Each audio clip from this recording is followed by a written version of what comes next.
Siglos antes de la llegada de los europeos a América, Norteamérica ya estaba habitada por innumerables tribus indígenas, la mayoría de las cuales llevaban un estilo de vida seminómada, vagando de una región a otra en busca de nuevos territorios de caza y recolectando frutos y raíces. Pero con el tiempo, el crecimiento demográfico provocó disputas entre las tribus por los mejores cotos de caza, que a menudo acababan en violentos combates. Pero incluso en una época tan remota, la democracia ya había arraigado en Norteamérica entre un puñado de naciones indígenas, conocida como la Confederación Iroquesa.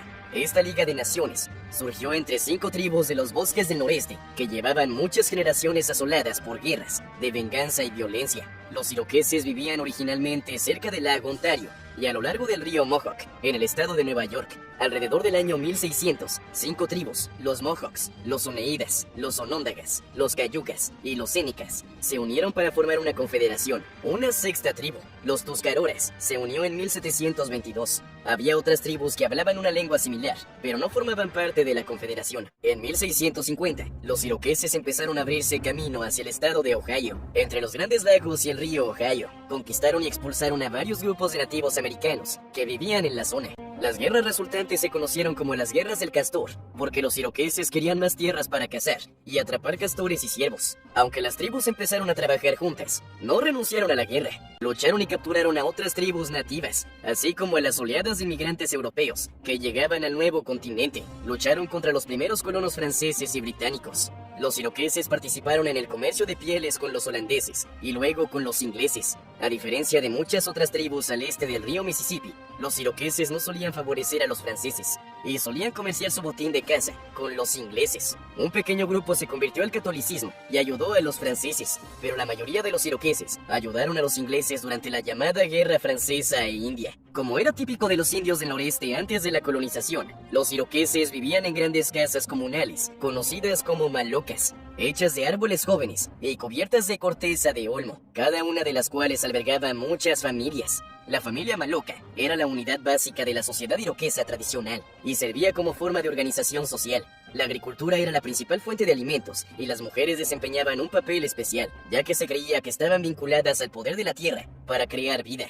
Y por este motivo, las mujeres determinaban cómo se distribuían los alimentos en la comunidad. La sociedad iroquesa era matrilineal, lo que significa que cuando se celebraba un matrimonio, el novio y su familia se trasladaban a la casa de la novia, y el linaje familiar se remontaba hasta ella. La guerra era importante en la sociedad iroquesa, y para los hombres, la autoestima dependía de alcanzar la gloria personal en el esfuerzo bélico. Los prisioneros de guerra eran a menudo esclavizados o adoptados para reemplazar a los miembros muertos de la familia. Las bajas en batalla y las enfermedades aumentaron la necesidad de prisioneros, que se convirtieron en una población importante en los asentamientos iroqueses a final del siglo XVII. Durante la Revolución Americana, los iroqueses intentaron por primera vez mantenerse neutrales, presionados para unirse a uno u otro bando. Algunas tribus como la Tuscarora y los Oneida se pusieron del lado de los colonos, mientras que los Mohawk y los Seneca permanecieron leales a Gran Bretaña, con quien mantenían relaciones más estrechas. En 1779, George Washington ordenó la expedición Sullivan,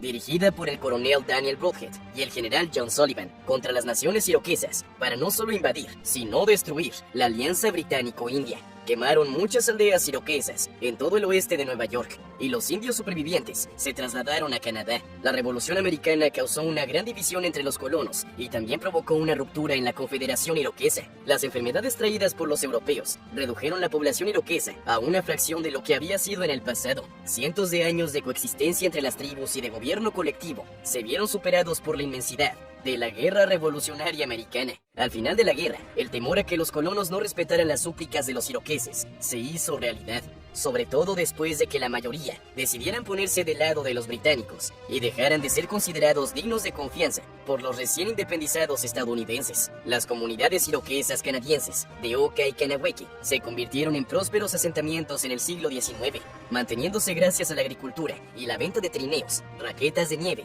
barcas y cestas. La sociedad iroquesa demostró ser la amenaza militar más persistente a la que se enfrentarían los colonos europeos. Aunque la conquista de sus territorios les obligó a ceder gran parte de sus tierras, su legado perdura. Algunos historiadores atribuyen ciertos aspectos de la Constitución de Estados Unidos a las ideas de los iroqueses. La Confederación Iroquesa estableció un modelo de federalismo, separación de poderes y democracia participativa que inspiraría a líderes como Benjamin Franklin y James Madison durante la formación de Estados Unidos.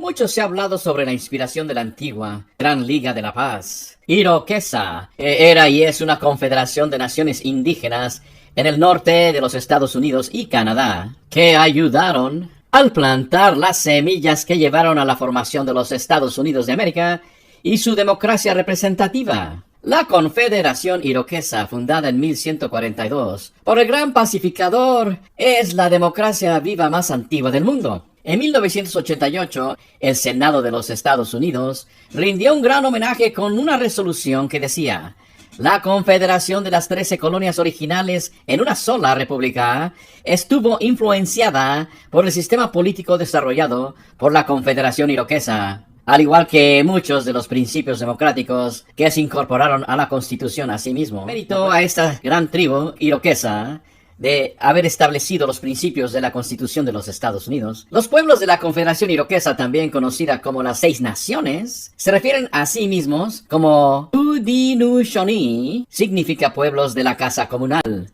La Confederación Iroquesa originalmente constaba de 5 naciones separadas: los Moicanos, los Onondaga, los Cayuga, los Oneida y los Seneca. Las naciones de los iroqueses se habían enredado en continuas guerras sangrientas. El costo de la guerra era alto y había debilitado sus sociedades.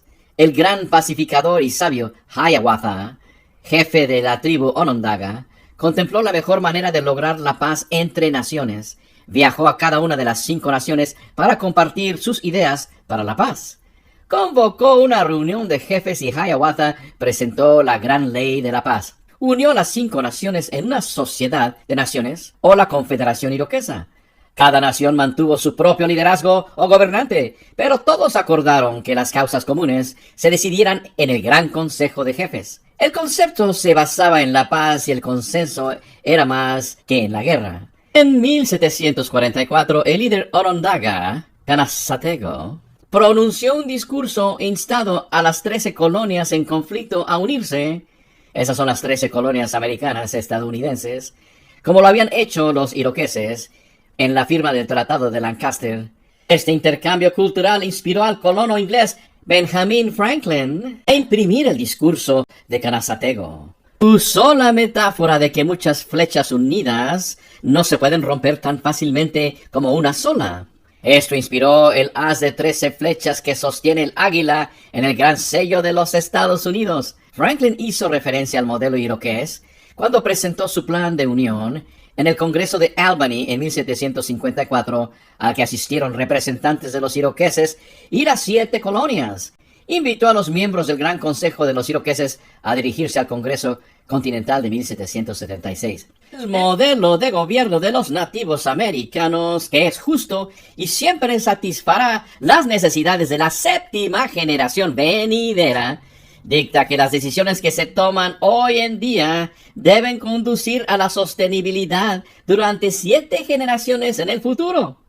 En las llanuras era un gran honor dar sus caballos a los miembros más pobres de la tribu. El Potlatch es un festival de entrega de regalos y un sistema económico primario practicado por los pueblos indígenas de la costa noreste de Canadá y los Estados Unidos. Todavía se practica y es otro ejemplo de redistribución voluntaria de la riqueza entre los que menos tienen. Los iroqueses continúan viviendo bajo su propia constitución y gobierno. Su ejemplo provocó la expansión de las instituciones democráticas en todo el mundo. Este ejemplo de nuestros nativos en las Américas ya constaban con leyes democráticas que formaron la fundación y estructura de nuestra constitución.